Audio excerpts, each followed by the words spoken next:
Flames swirling from a semi on the 52 right now. Firefighters doing everything to put it out before things go from bad to worse. Our photojournalist Paul Anderegg is there on the 10 News Breaking News Tracker. Paul, what's the update?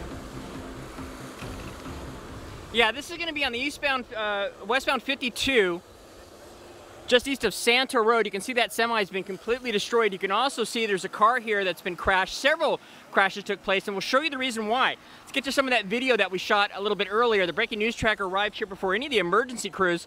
That semi was fully engulfed in flames. It was repeatedly exploding. Several large fireballs coming out of it.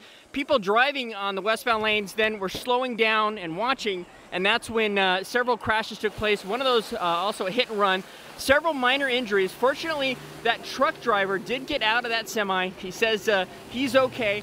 They've just got it knocked down now. No more flames, but obviously all westbound lanes are closed, so if you're coming on, you better get off at Mast, or you're going to be stuck in a nightmare of traffic for some time. We're going to stay on scene. We're talking to witnesses, and we'll bring you more updates on 10 News this morning. Back to you. Quite a fire.